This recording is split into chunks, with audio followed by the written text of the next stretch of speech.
Well, hello. It's time for episode 2 of The Condescending Evangelist. And see, I, I'm establishing how I want to do these videos by first talking about some of my background and really my testimony. At some point I'm going to write a book that details more. There's some people I need to talk to too about some things before I even get into that. But part 1 is basically my testimony. Part 2 is basically anything that I see in social media or the news, and I found something that I think can relate to what's in the Torah, and that's part 3. I'm going to talk about specifically, I think, what's going on in the Torah than what goes on with Jesus, because some almost think it's a contradiction. But I think what it really is God establishing his righteous order. And then Jesus comes along and God is now then establishes his grace and mercy. And there's something I found in social media on X that I think plays to this. And people won't get it. It's part of the issue is Democrats. It's political in nature, but it highlights something I think Democrats sorely misunderstand. Well, what I want to talk about, regarding my background, like last week, I kind of left off in the middle of what happened with 42 Faces. See, 42 Faces can be broken into two phases. Phase 1 was the group that went to the southwest region of the United States with the organization Youth Encounter. Phase 2 was the group that went to the southeast region of the United States with Youth Encounter. And see, the way things happened with how it went from phase 2 or phase 1 to phase 2, basically, we were in Lombard. And see, let me backtrack a little bit. While we were on the road in the southwest portion of the United States, there was a clear division. There was a clear divide between 4 of us and the other, and then the members that were the performers, and then between 4 and 3, basically. And see, the sound man, he was kind of, I don't know if he was on one side or the other, in all honesty. But see, it was my brother, myself, John, and Josh. We knew we wanted to go forward in a new direction.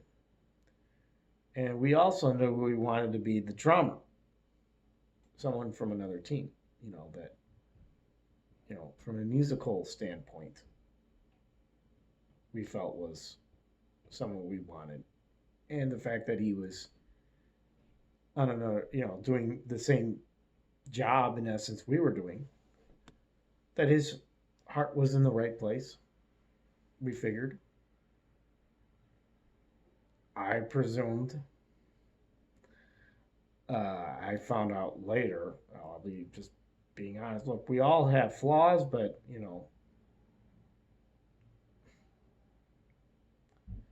I'm just saying, I'll get into this at some point. I probably have to talk to him directly as far as when I decide to write the book. At some point, I have to. I know I have to. But, the thing is, the reason I haven't, I don't talk to a lot, pretty much anybody. I probably should. I recognize that. But I'm trying to illustrate a point too. Because, you think just because someone is where you think they are at spiritually, everyone's at a different place in maturity. And see, that's why it's important. Part of the reason I'm going to write this book is because I have to explain why it's important to be evenly yoked, be on the same page with whoever you associate with. It's very important. I've had to learn the hard way why it's very important to associate with people that you're on the same wavelength. Because if you're not, like I said, things go awry. And that's kind of what happened with 42 Faces Phase 2. But it started with my brother saying to us that he's no longer leaving. He's no longer going to be in the band because he's getting married. And see, I don't want to go into like certain things because there's certain dynamics I still can't understand. You know, it's one of those where it's like, this is one of the reasons I have to talk to people. And when I've made efforts to talk to people, by the way, it's like they don't want to, you know, go certain places. And it's like, I honestly don't know what to do about that. Or someone will, say something. I'll say something. And then they'll give a retort like, I'm like, and then I say, or I just like, like I said, I can't go into details, specifics, because people don't understand certain dynamics. They just don't. And see, 42 Phases Phase 1, there's someone that I absolutely have to talk to and say to them at some point, what the hell happened?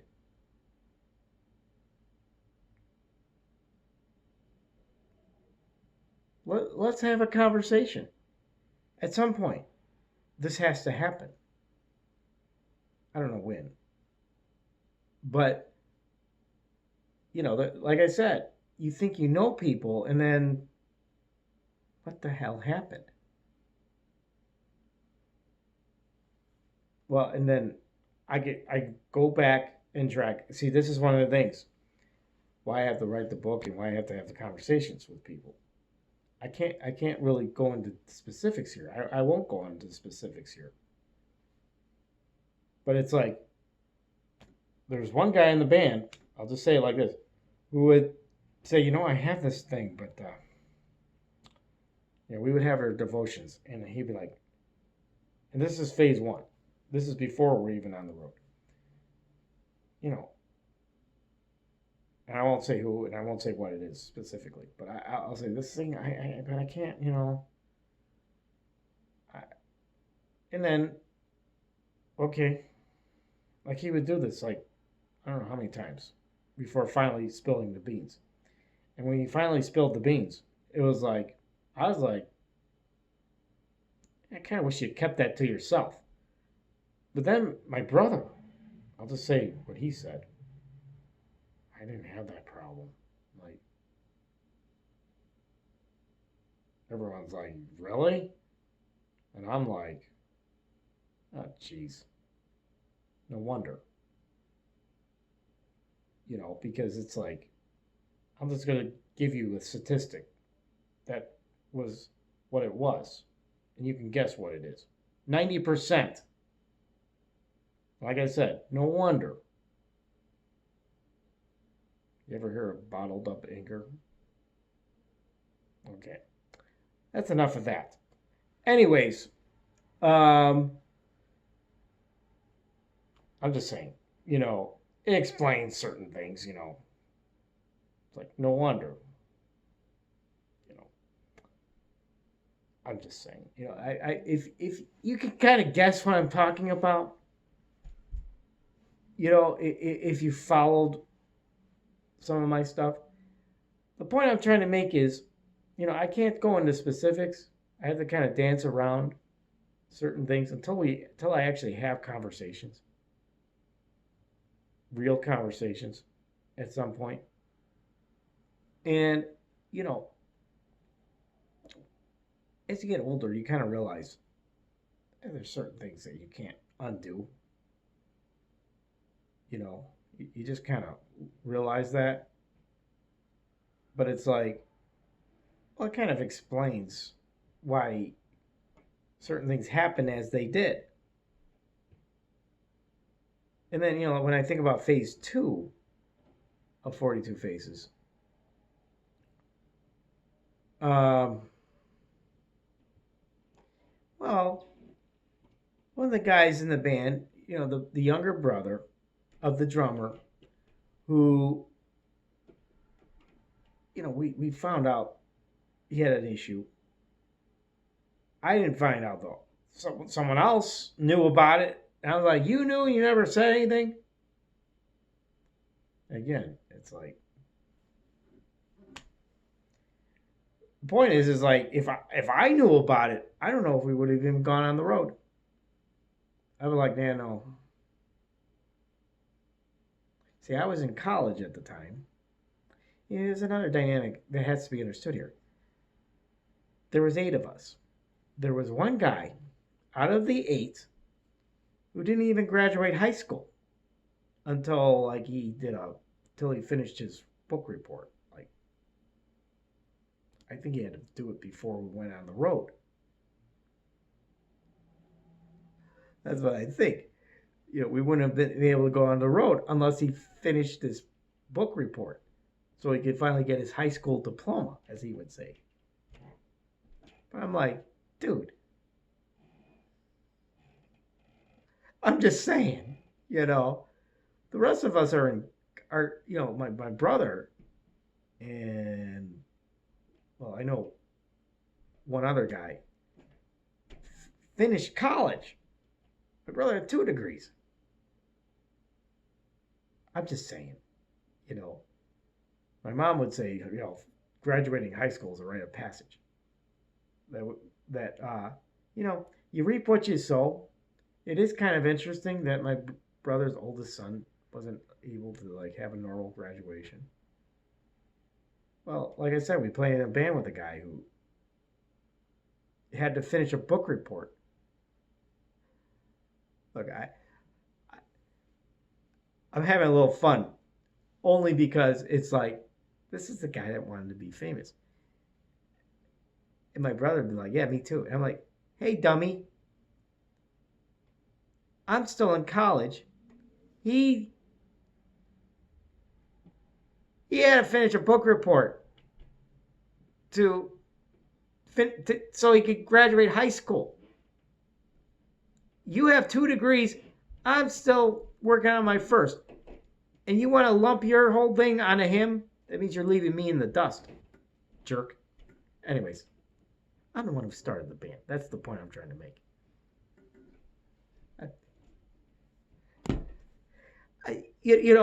It's not that I'm... See, yeah, people have to understand. People would think I'm angry about stuff. No, I was severely disappointed with how things transpired, in part because of certain dynamics that occurred. It's like, human beings. This is what human beings do.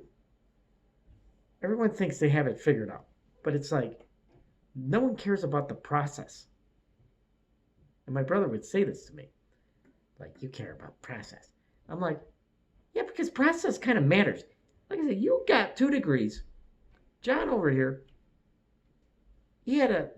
before we can even go on the road, he had to finish his book report so he can say he's a high school graduate. Because otherwise, I think they wouldn't let him go on the road. I think that's what happened. I can't remember 100%, but it's like, I'm not the... Don't point the finger at me, you jerk.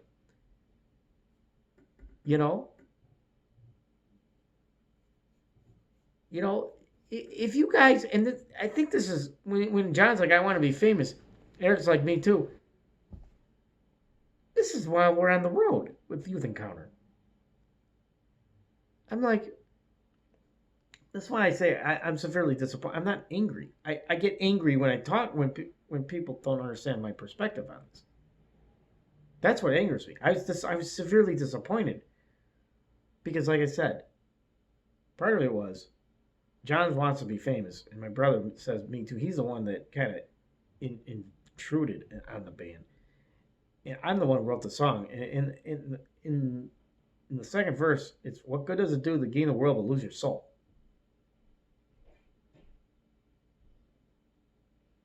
You know, I'm like, do you not understand why I was disappointed?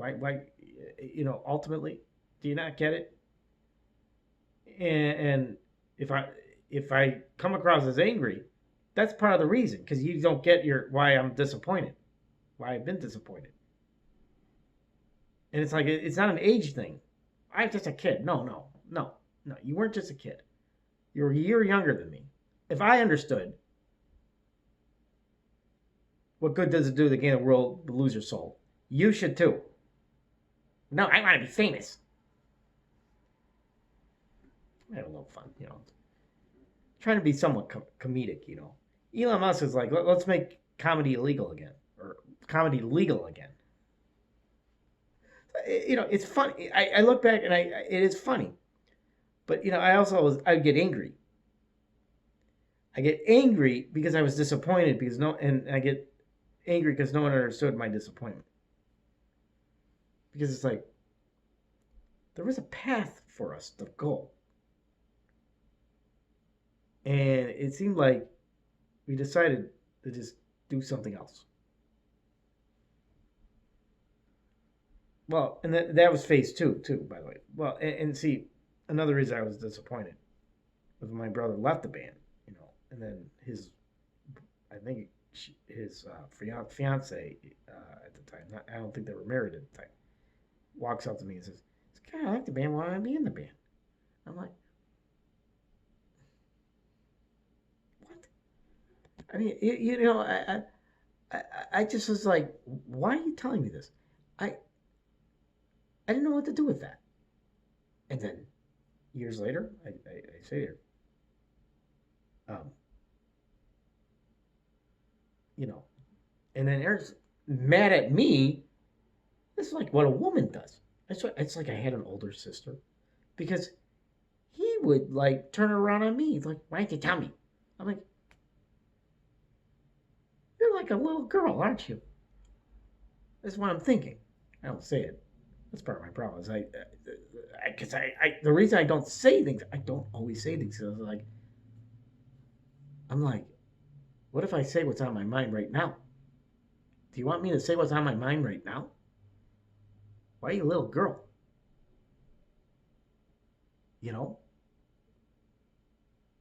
I'm like, I know you're the one that wanted to be famous with John. So it's like,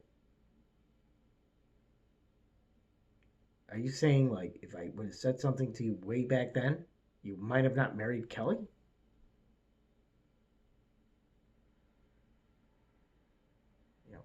Like I said, a lot of what I'm saying is tongue in cheek, but a lot of it's like I don't know, you know, Like I said, before I'm not here to like bust on people, but people when I have these conversations with people, I'm still kind of surprised with some of the responses I get. That's why I bring it up here because it's like, because I talked to my mom about this, and she's like, Scott, as your mother, you would have been better if you said something. I'm like, are you addressing the matter that Eric is like? Are you going to address the matter that Eric's acting like a little girl? Are you going to actually address that? Oh, 70% lung capacity, right? So he's entitled to be a little girl, right? This gets into what I'm going to show, what I'm going to play. Because, the mindset. So my brother wants to be famous. 70% lung capacity. Then he should have been allowed to compete against women, right? That's the mindset. I'm going to get into that, in a little bit here. But I'm just trying to point something out here because it's like there's a there's a spiritual component that's not being addressed. Because, like I said, I tell my mom this, my dad. Ultimately, this is about my dad. He would not be the spiritual leader of the family. He basically gave that over to my mom. And you know what happened, I think, ultimately to him? Yeah, God gave him over to reprobate mind. That's why I think he ended up with dementia ultimately. You reap what you sow. When you decide to let the wife be basically the head of the household, which is essentially what happened, you reap what you sow. Ended up with dementia.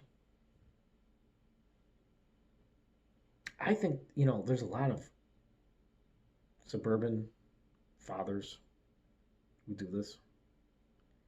And my evidence is, look at all the memory care facilities that are being put up all over the place. I'm just saying, I think that's a big problem we have in our culture, is we're just letting the women run our lives. I'm just saying, I've noticed this. And what happens? Women like to spend money. Let's be real. I'm just being real. They love to spend money. Okay? But then on the spiritual side, I'm not happy. So they go from one extreme to the other. And that's what happened with my parents. I think that played a role in my dad's dementia, quite frankly, because the church that I grew up in, pretty conservative. Pretty conservative. Evangelical, but pretty conservative.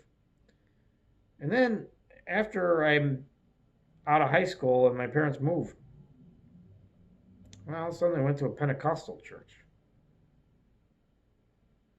Not so conservative. And see, my mom was dealing with her own pain, I think. I think that's part of what was going on there. My dad, well, he had pain too, but you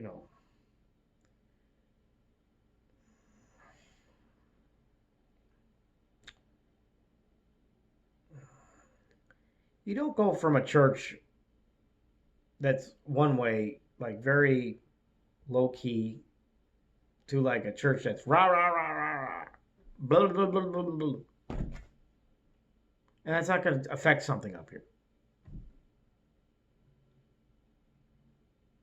My mom was fine because women are different. That's just the way it is. But men are wired a certain way. They just are, ladies.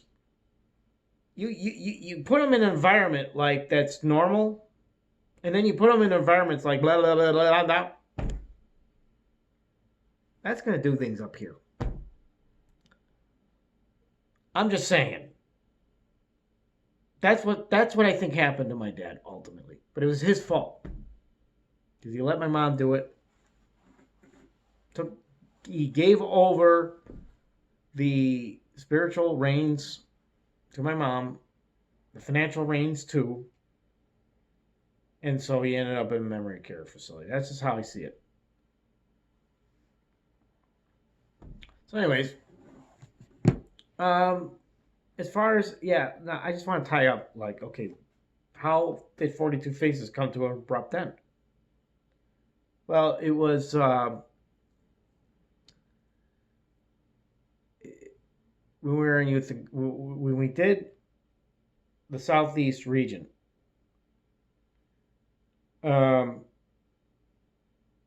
we just had too many issues. See, next week I'll talk about what led to us going on the team, and I'll talk more about. But I don't want to talk too much about what I think. See, there's a spiritual component here because Glenn Kaiser. See, ultimately this is about me. See, my dad gave the financial and spiritual reins to my mom.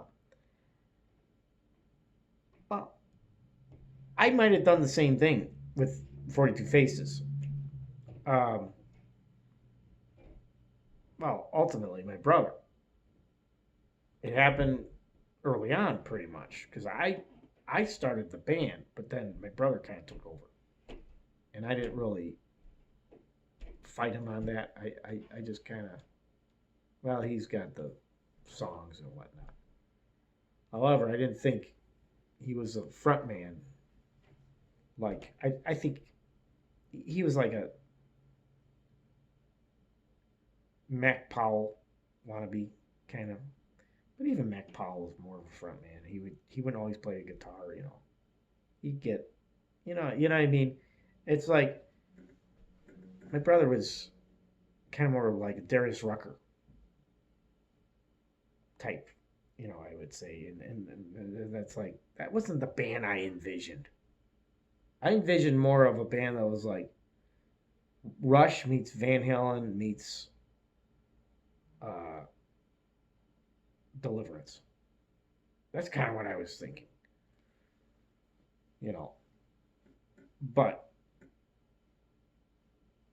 like I said, he shows up. I guess God had another idea. My mom would say, "Well, maybe God put him in there." Yeah, I think about that. What if Eric's disobeying God?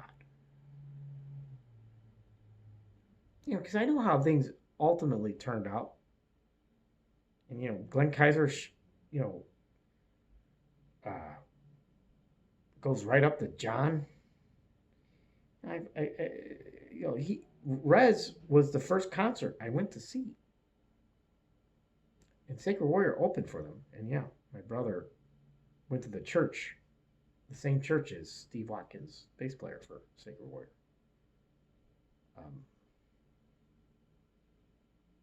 I'm just saying, things like that happen, and I'm not here to bust on anybody. I'm just explaining what happened and how I felt about some of these things. People, if anyone is taking what I'm saying personally, understand this is why we have to have a conversation. Because I don't mean to be like cruel or demeaning. I am the condescending evangelist, but it's tongue in cheek. I try to like illustrate some things and try to help people understand why I don't talk to anybody, quite frankly. It's not because I hate you people. It's because I was severely disappointed with what happened. I really was. And people would belittle me, my disappointment, and that would anger me. And so I'm like, yeah, I don't want to have anything to do with you then. And then it's like, oh, if I do something harmful in people's eyes, but yet you don't want to address what you've done to disappoint me. My own mother disappointed me right before I went back on the road.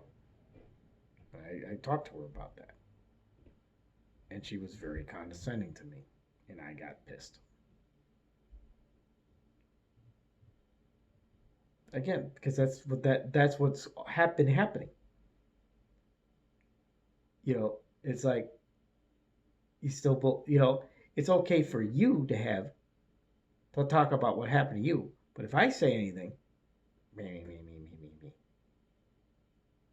Oh, I see how it works. You're the human being. I'm the robot. Well, I could give you a gesture, but this is supposed to be about evangelism. Ultimately, this is not about me.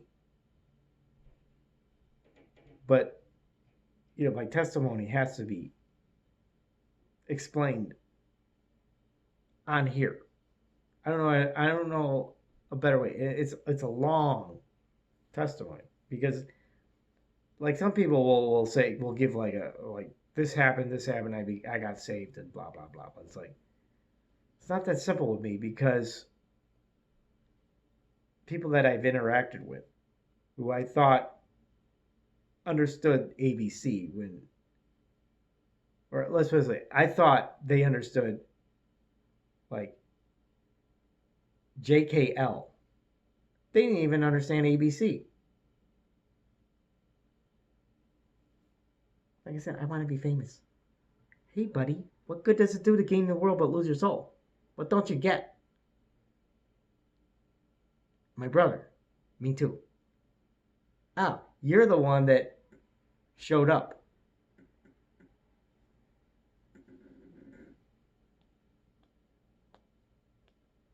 Are you going to pull that weed at some point at the root, or are you going to just let it keep growing?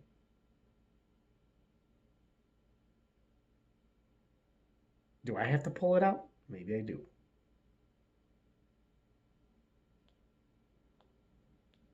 Maybe that's what has to happen. Because quite frankly,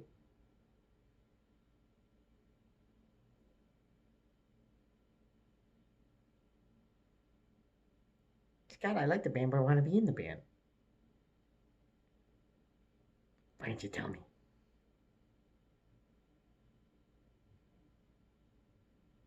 Well, what's at the root? Okay, let's talk about. Like I said, I don't want this to be about like a you know what session. It it's supposed to be illustrative of you know not all people I think have a view of Christianity as like everybody's sunshine and roses. That ain't what it is. Especially if you study the scriptures, you know that's not what it is. Um, you know that ultimately is about obedience to the Most High. And see, the reason I go back in time and talk about these things is because, see, I would talk to my mom about this, and my mom speculates. That's all she does.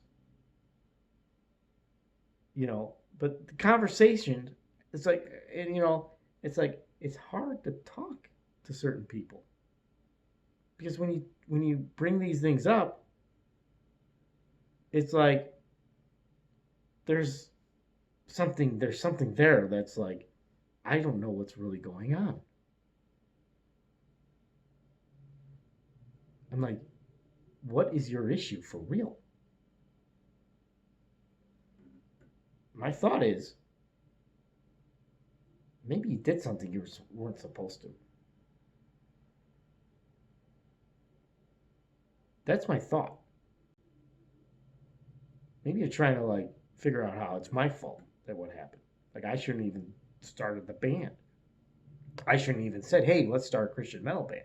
Maybe you think I was being disobedient to the Most High. Do you not know that there were four of us at the Guardian concert?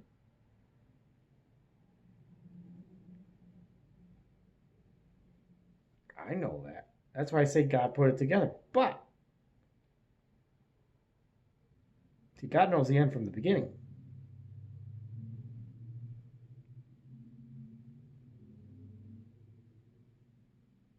Right?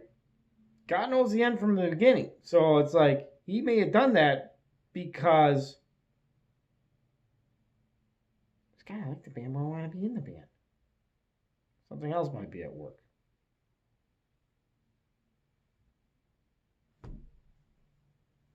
Why didn't you tell me? Why you act like a little girl? Okay. Let's go to The NCAA has complied immediately, by the way. That's Let's good. play it. But I understand Maine. Is Maine here, the governor of Maine? Are you not going to comply with it? I'm complying with the state and federal laws. We are the federal law. Well, you better do it. You better do it because you're not going to get any federal funding at all if you don't. And by the way, your population, even though it's somewhat liberal, although I did very well there, Your population doesn't want men playing in women's sports, so you better comply, because otherwise you're not getting any federal funding. See you in court. Every state, good. I'll see you in court. I look forward to that. That should be a real easy one. And enjoy your life after governor, because I don't think you'll be in elected politics. The NCAA Okay, has complied. so that was Donald Trump. Now, I don't want to be too much about politics. This is not supposed to be. It's more about evangelism. But see, there's something there that talking about men playing in women's sports. And Donald Trump's pointing out, is like, he signed an executive order. Now, here's where I'm uncertain. Because that applies to what? The federal government. So here's the issue from a legal perspective. Is the law, because Donald Trump says he's the law. Well, he signed an executive order. Does that executive order apply to the NCAA? You see, the NCAA they're going along with that. So ultimately, it is about the NCAA, I think. If let's say the University of Maine, right? But see, it would be the state of Maine. This is where it's like state law versus federal law, right? We're following state and federal laws. Well, like at the federal level, federal government level, women are not allowed to play in sports, or men are not allowed to play in women's sports. The NCAA is complying. The state of Maine is saying, no, we don't have to comply with that. Under state law, that's the only way they could do it. Well, Donald Trump says, okay, well, you're not going to receive any federal funding. That's what that means. Oh, we'll see you in court. Well, you're going to lose. Because you can't force Donald Trump to send money if you're breaking federal law. Seems pretty easy to understand. So there's some governor of Maine. It's just like Illinois has a stupid governor. Doesn't understand, like, you if you don't go along with federal law, I mean, you already got Pam Bondi suing. But then you're also going to cause Illinois to not get federal funding.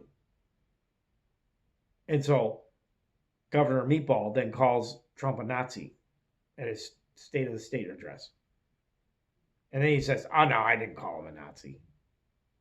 That's what you called him. And his followers. That's what you said. And so, what does that have to do with evangelism? This sounds political. Well, ultimately, see, I'll get into the Torah portion.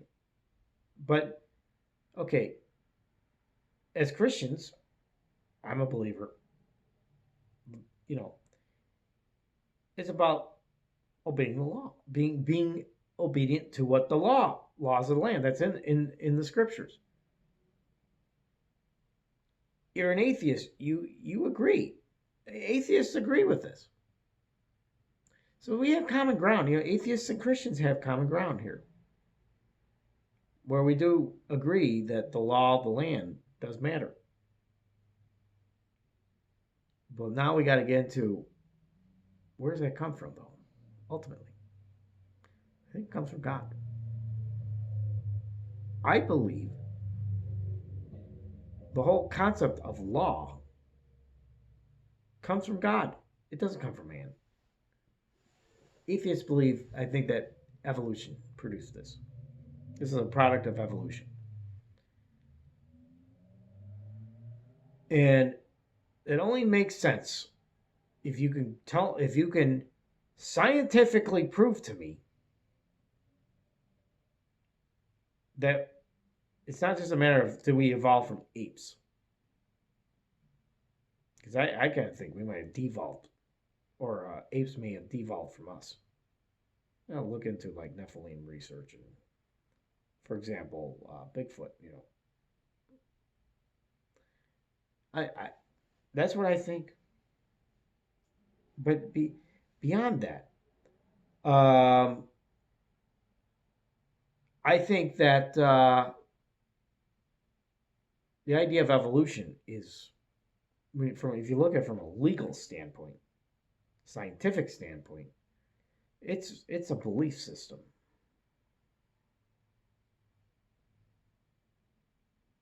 It's a belief system. The idea that women and men can be equal. It's another thing that's,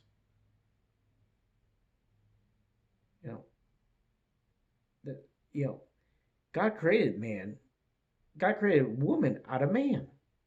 So already there's no equality there.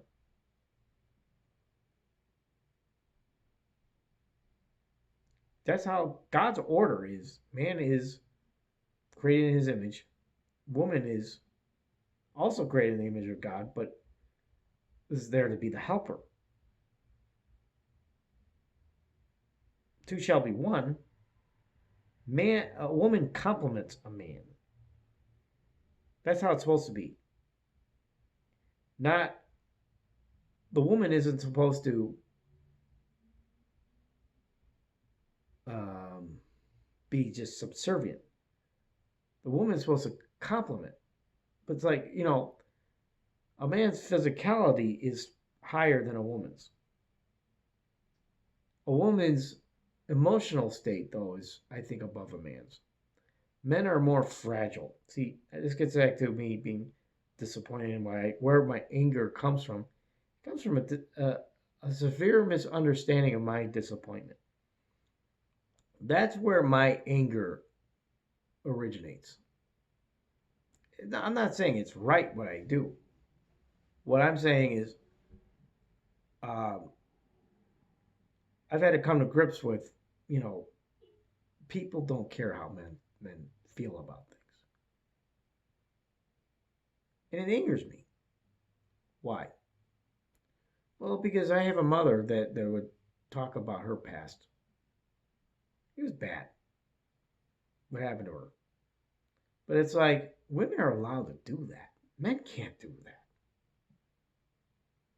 Men can't do that. And see, my dad, like I said, he gave over the financial and spiritual reins to my mother, who was a very, very downtrodden person. So my dad clearly was also downtrodden to do that. I'm like, it's no wonder he ended up with dementia. Because you give up the financial and the spiritual reins to the wife, who is not the head of the household. Well, you're already demented.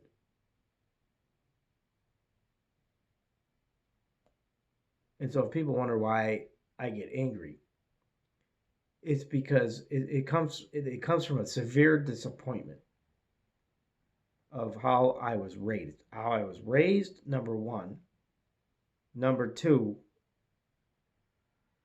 how whenever I tried to accomplish anything,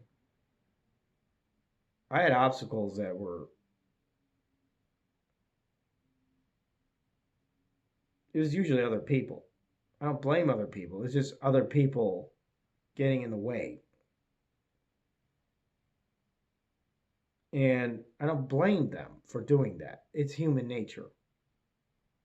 See, people would say stuff like that, and I'm like, you're still kind of a what to me. You haven't grown up completely. And that's where my anger comes from, a severe disappointment from a lot of, dealing with some people who, quite frankly, should know better by now. But see, there's one person I'm thinking of, like, man, what the heck happened? You know? But then I think about it, it's like, I kind of know what happened. Human nature, sin nature is what happened. So I want to go to a portion of the Torah. First, let's go to let's listen to the quick summary of this week's Torah portion. This is week 18. It's called Mishpatim. Let me just play. This is called Parsha in 60 seconds. Like I said, I'll link I'll give a link to this page here on the description. In the description. Let me just play this.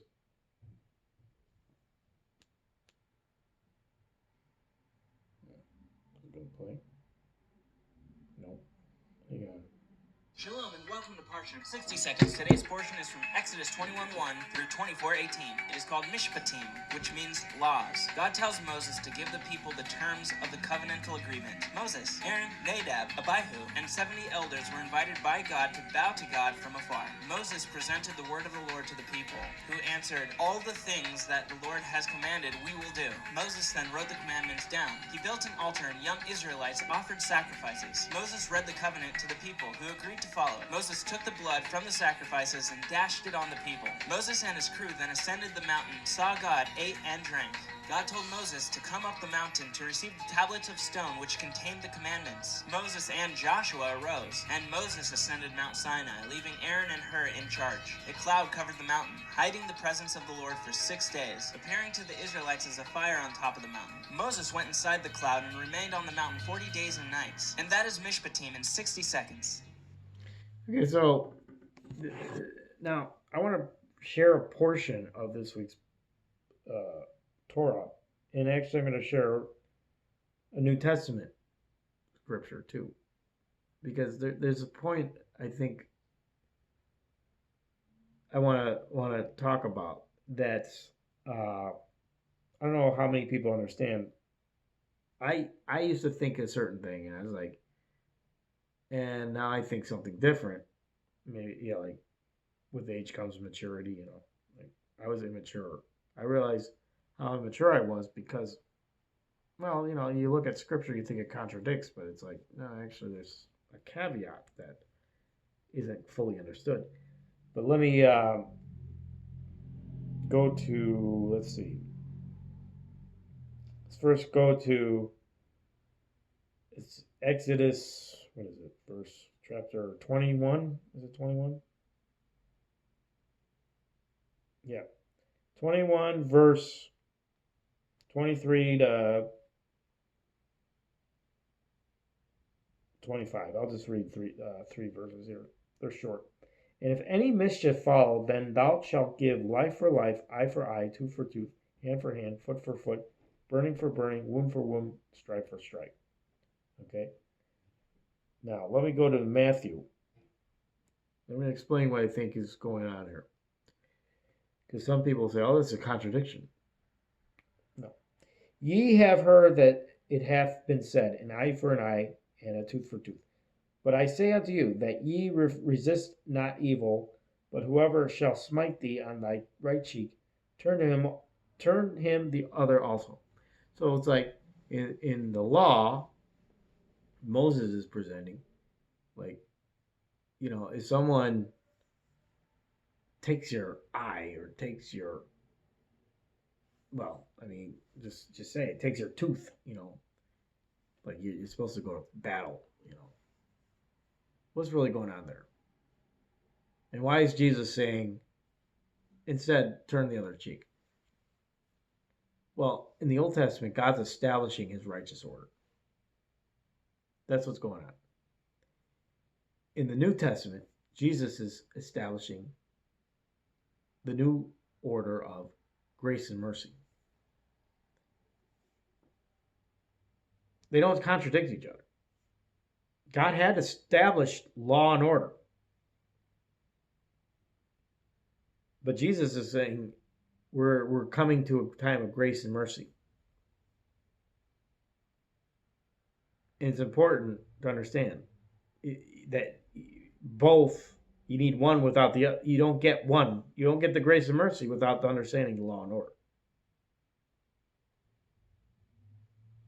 And Donald Trump is establishing law and order with regards to women's sports. No men in women's sports. That is, we're going back to law and order. We have to, because why?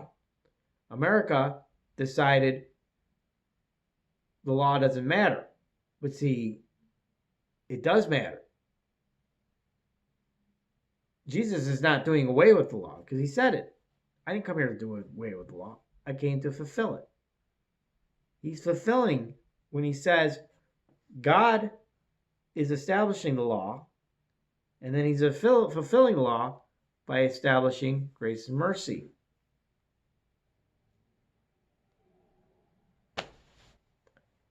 See, people would look at that. I think atheists, they like to do things and say, God is a crazy person because he's saying here, and then over here he's saying turn the other cheek. Both can't be true. Yes, they can. Because over here it's about law and order. Establishing righteous order. Over here it's about the fulfillment which leads to grace and mercy. That's what it's about. That's what it's about. Fulfilling the law, ultimately. How do you fulfill the law? Well, because think about it like this. Without grace and mercy, we're doomed. Right? Because we're all going to break the law. We can't even follow like an eye for an eye, for example. So it's like, so it's okay to get into fights. It's God is establishing his righteousness when he says eye for eye. That's what's going on there. What else could be going on there? When he's saying eye for eye, tooth for tooth, blow for blow, it's about and see, this is why I think Donald Trump is the right person for this time, because we have a lot of people who want to totally disregard the law. But what does Jesus say? Heaven and earth, law won't be turned away until heaven and earth pass away. So because a lot of people want, even the church, Christians, they want to do away with the law. It's all nailed to the cross. I don't have to follow the law. That's why you got this wokeism. That's why you got the rainbow flags that are outside the church.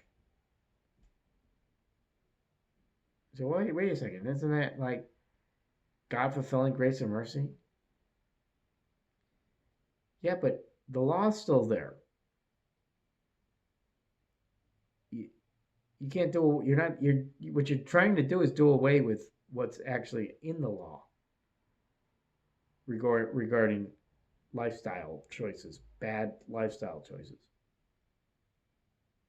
It's like, well, why don't people just fight each other? Why is that? Why is that considered? Well, in certain circumstances, yeah, someone's being violent with other people. Someone needs to step in, and you need someone to step in. And, that's why justified war is still like nation will rise against nation. I mean, Jesus says this, but it's like, if a nation invades another country, you think the other country should just kind of let it happen, like we do? See, that gets to what's going on with immigration. Like we can't let other countries to send their people here. We kind of fly them in. And people don't want that.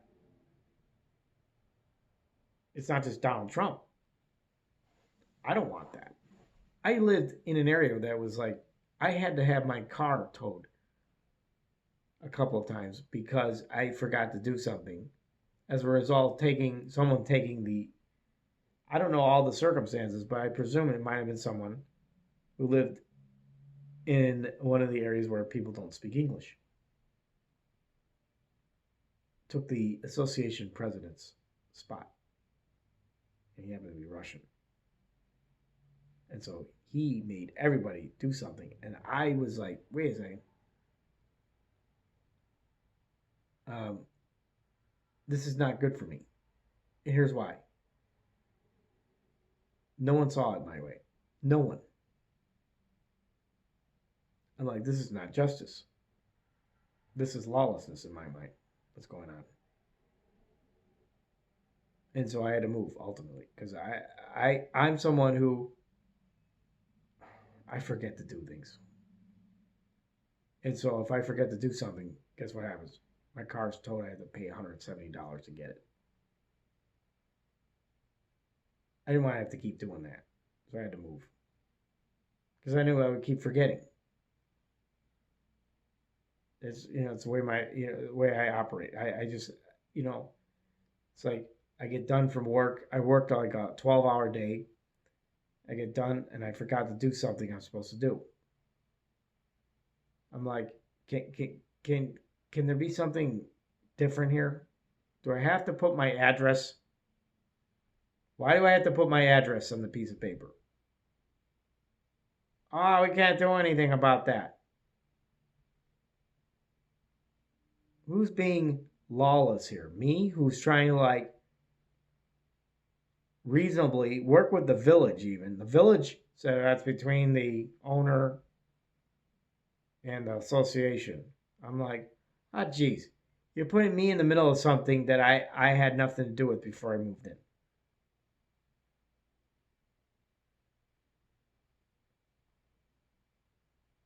That's why I had to move, ultimately. I like that place. I would have stayed there as long, I might still be living there if it wasn't for that. In all honesty, I liked it there.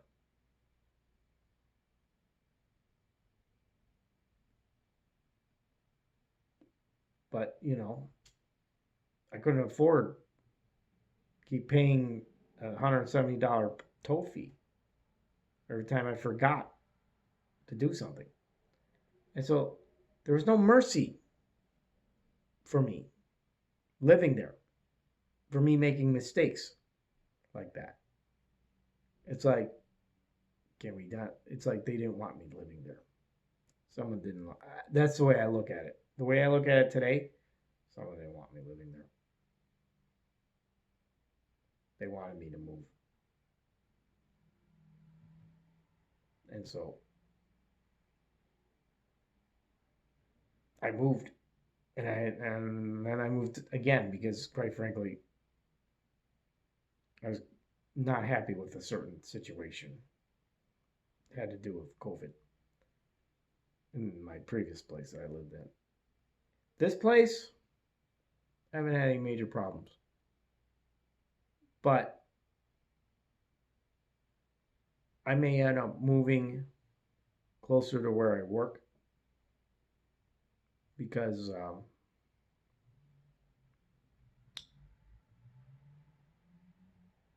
it's 30 minutes to get to work, which isn't bad. But I have to get to work pretty early a lot of times. And I don't mind. But, we'll see how it goes. We'll see how that all works. I mean, and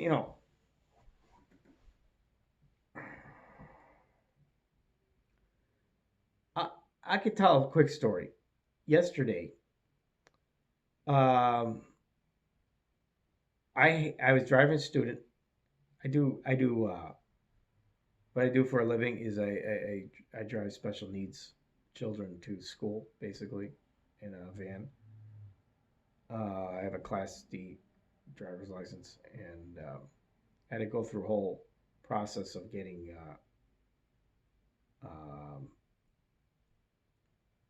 basically to get a Class D license. It's a whole deal. You got to take a class, and then you have to do a physical, drug test.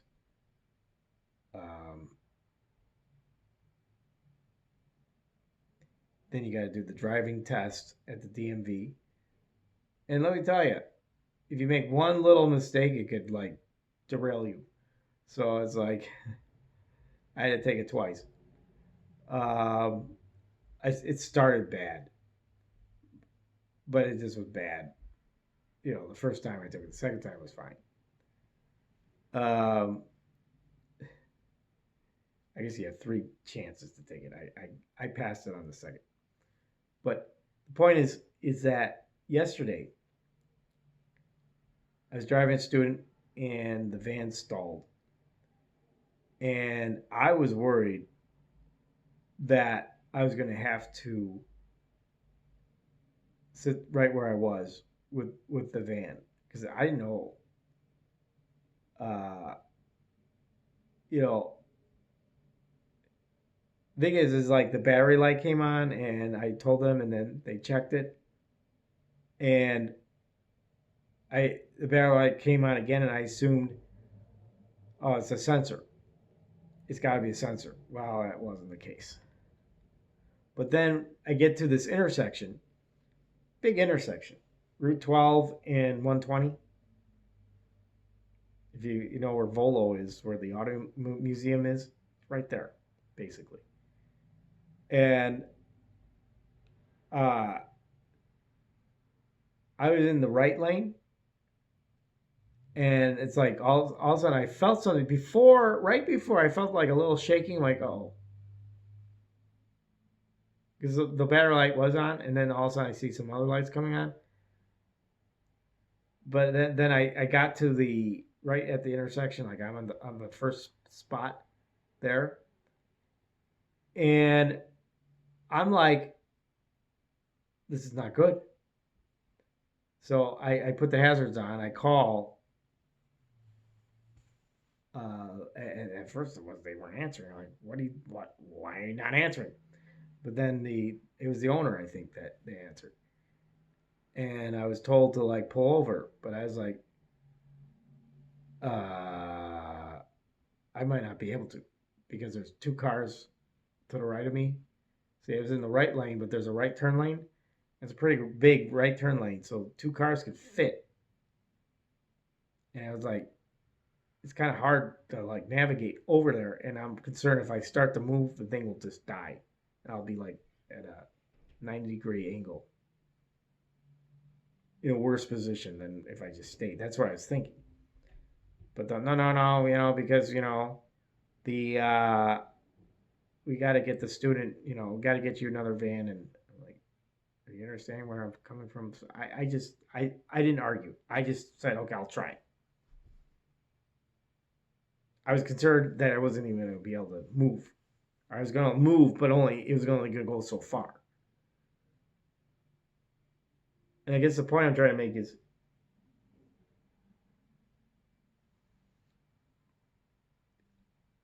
it's best not to play games. You know, this is true. This can apply to a lot of different things. If you think something isn't right, maybe, you know, it's okay to like say, I think something's not right. I think I shouldn't do this. I think I should have probably got another van. I should have said, you know, I don't think this is safe to drive. You know, if the student's like, and the student ended up being on time actually. But you know, if the student's late, better late than that situation. So it's like I have to do things. I have to learn things the hard way for some whatever reason. It's like they checked it. They just checked it, but the light comes on again, and so I don't know what kind of check they do. So I have to, like, with my new job, I there's things I have to learn still about how things work for real. Because you're told X, Y, Z, blah, blah, blah. But then it's like, no, no, no, this is blah, blah, blah, blah. I'm like, I don't want to get these people in trouble. But, I'm just saying, you know, point is, I need to, like, rely on not myself, because myself was my mind was, this is a point ultimately I want to make. Don't always rely on what's up here, because or right here. The heart can deceive you, you know. Don't always rely up here, because there's always something you're not thinking about, right? It's like, I'm just thinking it's a sensor. Well, it turns out I don't know exactly what happened, but they may have not checked something. Maybe something they may have just checked the battery, because the battery light was on. But that doesn't necessarily mean it was the battery. It might have been the alternator, could have been the solenoid, could have been wiring. I don't know. If I end up driving that van again, before I drive, I'm gonna be like, what did they find? What was it? Can you tell me what it was? And so, the moral of the story is, they say trust your instincts. Well, my instinct was, it's got to be a sensor.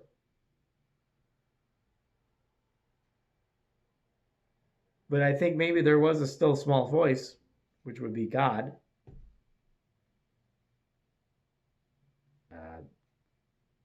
They may have not checked everything. So, like I said, the ultimate moral of the story is, listen to that still small voice.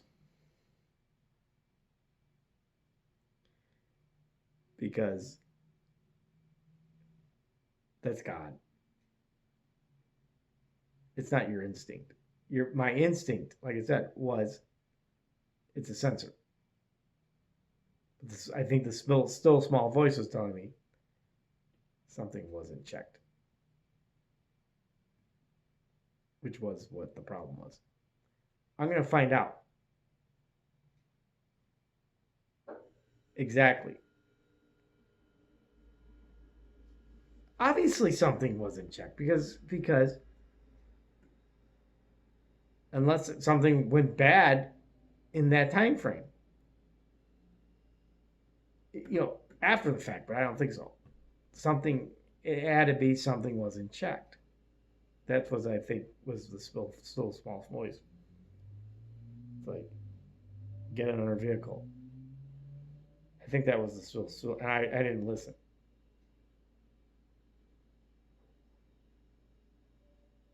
So listen, this is ultimately the moral of the story. Listen to that still small voice.